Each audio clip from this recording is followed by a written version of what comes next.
comenzamos un nuevo episodio de este podcast de Gestamp que hemos creado ante la pandemia por el COVID-19, una manera de estar juntos a pesar de estar lejos.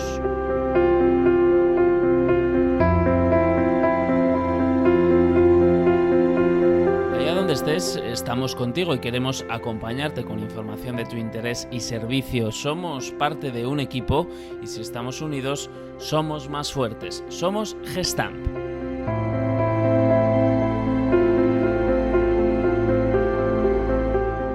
En este nuevo podcast queremos acercarnos con vosotros a la ciberseguridad.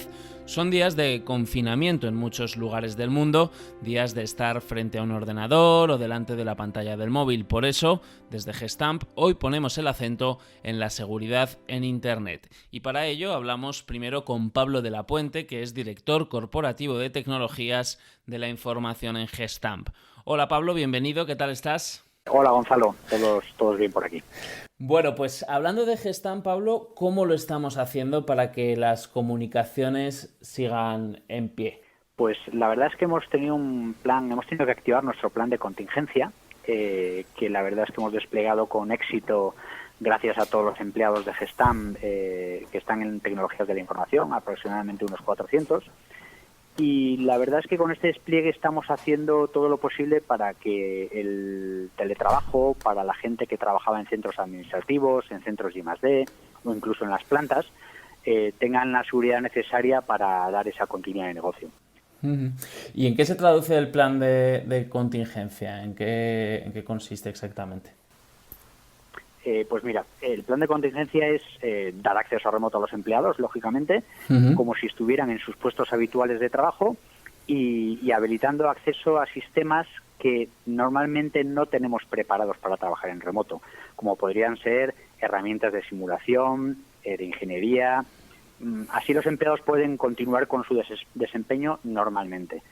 Hemos también en el plan de contingencia redirigido la entrada o el acceso de los usuarios a puntos geográficos cercanos para reducir lo que llamamos nosotros la latencia o el retraso en las comunicaciones, y además también hemos ampliado pues la capacidad de nuestras líneas de comunicación, la capacidad de conexiones para servicios de teletrabajo y por supuesto hemos reforzado la vigilancia de todas las conexiones remotas, que es muy importante. Bueno, pues entiendo que ahí hay un equipo grande involucrado, ¿no?, de personas. Sí, la verdad es que mucha gente, como te decía al principio, hay cerca de 400 personas y lo primero es agradecerles el trabajo, el esfuerzo de horarios extendidos, de fines de semana y también, ¿por qué no?, la paciencia, ¿no?, para poder explicar a todos los empleados esta nueva forma de trabajo a la que no estamos acostumbrados normalmente. Sin duda esta situación está cambiando para todos modos de trabajar y a eso contribuyen todas las personas que lo hacen posible desde el equipo de tecnologías de la información, así que nos sumamos a ese agradecimiento. ¿Qué podemos hacer para ayudar a que su trabajo sea más fácil? Porque si hay riesgos de ciberseguridad en nuestros puestos de trabajo, en casa, puede que sean mayores, ¿no?, esos riesgos. ¿Es así? ¿Hay más riesgo estando en casa que estando en la oficina o no necesariamente? Sí, realmente sí por lo desconocido, ¿no? Porque no estamos acostumbrados a esta situación, esto es nuevo para todos, y los empleados salen de su entorno de seguridad donde los teníamos dentro de una caparazón, muy controlados en redes corporativas, y pasamos a entornos donde cada wifi de cada casa es un mundo, y bueno, eso complica un poco el control de acceso, el control de los dispositivos, pero ahí lo que hemos hecho, hemos reforzado la seguridad del puesto de trabajo para intentar no tener eventos de seguridad. Y bueno, aunque sabemos que los malos, ¿no?, están aprovechando estos momentos difíciles para sacar partido de esta situación, bueno, estamos más alerta y chequeamos un poco los mensajes. Debemos chequear todos los empleados que los mensajes que nos envíen son confiables. En este sentido, ¿podrías darnos algunos consejos prácticos que puedan aplicar las personas que nos escuchan y nuestros empleados para evitar los riesgos en ciberseguridad? Yo creo que estos días lo más importante es ser muy cuidadoso, ¿vale? Que cualquier persona siga las recomendaciones habituales que vamos publicando desde el área de sistemas, que les hemos hecho llegar en esta nueva forma de trabajo, que pongan especial cuidado estos días a correos, por ejemplo, relacionados con COVID-19, ya que están siendo utilizados para secuestrarnos nuestra información o nuestros datos, Y también prestar atención un poco al resto de correos, cualquier archivo adjunto, cualquier link, o sea, ser un poco más extremados en la atención a esos correos que no sabemos de quién vienen. Y bueno, por último, podría remarcar que si no es necesario y podemos trabajar sin estar conectados a la compañía, lo hagamos y nos conectemos en el momento en que sea necesario interactuar con los sistemas propios de Gestamp. Bueno, pues con esos consejos nos quedamos en esta situación excepcional. Muchas gracias, Pablo de la Puente, director de Tecnologías de la Información en Gestamp, por atendernos, y un saludo fuerte. Muchas gracias y cuidaros todos mucho.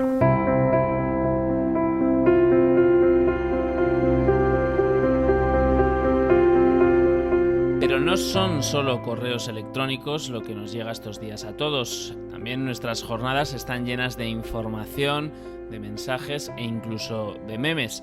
Algunos llenos de información y servicio y otros simplemente repletos de desinformación o incluso de bulos. Precisamente para hablar sobre esto hemos invitado al profesor de la Universidad de Navarra, Ramón Salaverría. Él es profesor de periodismo y está especializado en la investigación sobre ciberperiodismo y medios digitales. Hola, Ramón.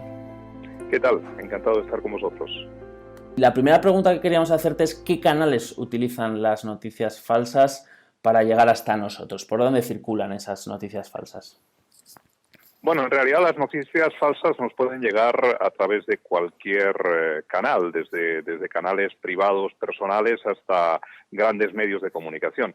Lo que ocurre es que habitualmente su lugar inicial de diseminación suelen ser, en los últimos tiempos sobre todo, las redes sociales. Y dentro de las redes sociales también habría que distinguir entre las redes sociales abiertas, tipo Facebook o sobre todo Twitter, o las redes sociales privadas, muchas de las cuentas de Facebook, pero especialmente WhatsApp, ¿no? Entonces, podríamos decir que de entre todos esos canales potenciales, las redes sociales privadas están demostrando ser las más peligrosas a la hora de diseminar este tipo de bulos.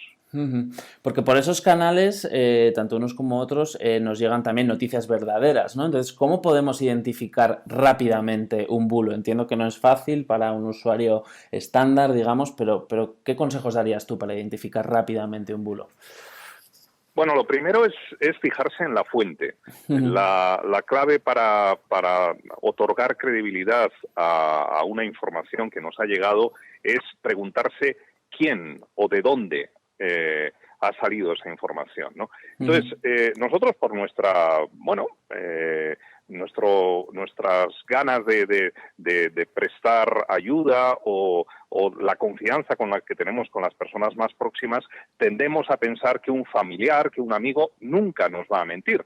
Y puede que efectivamente no tenga intención de mentir, pero eso no significa que nos esté comunicando la verdad.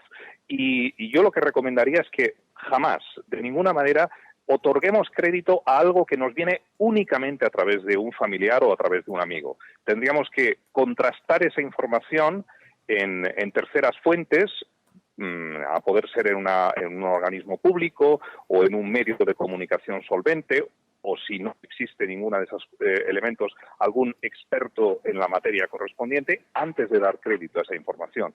Porque este tipo de infundios y quienes los difunden en las redes, pues juegan precisamente con la psicología de la gente. Es decir, piensa que cuando hay algún tipo de información que puede tener un eco público, pues la gente de manera natural se va a prestar a comunicarla. Y efectivamente es lo que ocurre y ahí pues al final lo que nos convertimos es en colaboradores necesarios de esas personas que tienen finalidades maliciosas. Porque ¿cuánto daño puede llegar a hacer una noticia falsa? Pues el daño puede ser muy grande. Se ha visto en distintas áreas, en En el ámbito político, por ejemplo, se ha estudiado mucho, ¿no?, el impacto de las noticias falsas en las tomas de decisiones y en los movimientos de la opinión pública, por ejemplo, con motivo de las elecciones presidenciales del año 2016 en Estados Unidos, cuando salió elegido Donald Trump, o también singularmente en el caso del referéndum del Brexit en el Reino Unido también en 2016. Se ha visto también, por ejemplo, en el caso de las noticias del cambio climático. En general, las noticias de medio ambiente ha sido un área importante. También el ámbito de la salud, ahora lo estamos viendo, está siendo un terreno abonado para este tipo de infundios, y puesto que estoy hablando para un podcast de una empresa, también las marcas en muchas ocasiones pues suelen ser objeto de infundios, ¿no? Entonces hay muchas áreas donde ese tipo de noticias falsas pues se diseminan. ¿Y qué persiguen los intoxicadores de información, quienes lanzan esas noticias falsas?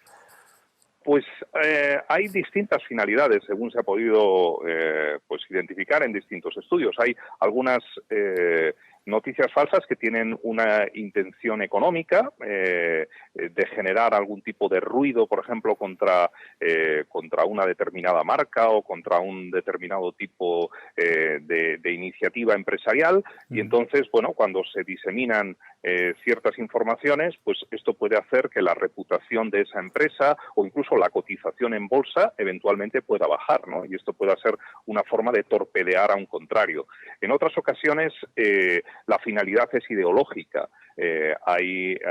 Bueno, pues realmente, y en este caso hay organizaciones que orquestan este tipo de campañas de diseminación de infundios, en ocasiones ya no solamente valiéndose de las personas, sino incluso utilizando robots, utilizando perfiles falsos que funcionan como cajas de resonancia de esa información hasta generar un determinado tipo de estado de opinión. Por lo tanto, hay distintas finalidades ahí a la hora de diseminar, y no debemos olvidar que a veces juega incluso la psicología de la buena fe de la gente. A veces una simple aparente broma, entre comillas, de querer ser el más gracioso del grupo, te lleva a publicar una información que no responde a la verdad. Esa información de repente se te escapa de las manos y se convierte en una noticia falsa. ¿Y por qué es tan importante que si identificamos que recibimos bulos por WhatsApp, por ejemplo, o cualquier otra red social, cortemos la cadena de transmisión de esos bulos?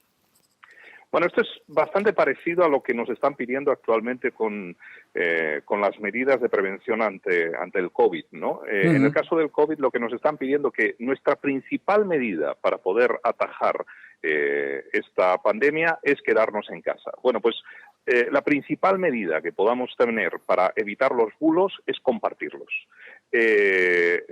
Ante la duda, mejor el silencio. Ante la duda, nada de retuitear. Podemos tener una pulsión de ayudar, podemos tener la pulsión de dar la primicia de una cierta información entre nuestros compañeros, entre nuestros amigos, entre nuestros familiares, pero si no estamos absolutamente seguros de que aquello que vamos a compartir es cierto, es mejor no compartirlo, porque en muchas ocasiones termina generando problemas. Por ejemplo, en estos días estamos viendo que con motivo de ciertas iniciativas sociales para ayudar, entre comillas, a las instituciones sanitarias, pues de repente, hace un par de días, ocurría aquí en Pamplona, desde donde estoy hablando yo, pues que salía una información local donde se pedían escafandras o pequeñas gafas de buceo para llevarlas al hospital. Claro, la gente, pues llevada por su buena fe, pues empezó a ponerse en contacto con el hospital diciendo que efectivamente en su casa tenía una gafa de buceo y que la podían llevar. Pero claro, ¿qué ocurría? Que la centralita del hospital está para otro tipo de objetivos. Claro. Entonces, este tipo de situaciones, aunque respondan a la buena fe de la gente, pueden terminar generando problemas serios, logísticos en este caso, para un centro hospitalario que en estos momentos pues tiene otro tipo de prioridades, por supuesto. Nos quedamos con esa recomendación. si recibimos cualquier tipo de bulo, cortemos la cadena de transmisión, de igual manera que estamos haciendo quedándonos en casa para reducir el impacto de la pandemia y de los contagios del COVID-19. Ramón Salaverría es profesor de periodismo en la Universidad de Navarra, está especializado en la investigación sobre ciberperiodismo y medios digitales. Muchas gracias, Ramón, por habernos acompañado. Un gusto.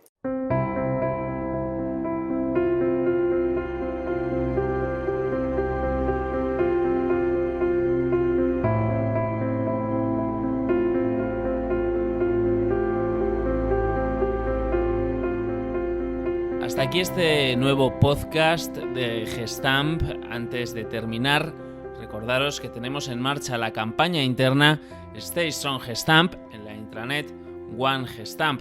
Queremos recoger con ella todos los mensajes de agradecimiento a quienes formamos el equipo Gestamp. Podéis enviarnos todos esos mensajes de apoyo al correo internalcoms@gestamp.com. internalcoms, coms con 2 M's, @gestamp.com. Recordad que entre esos mensajes de apoyo caben también los de audio.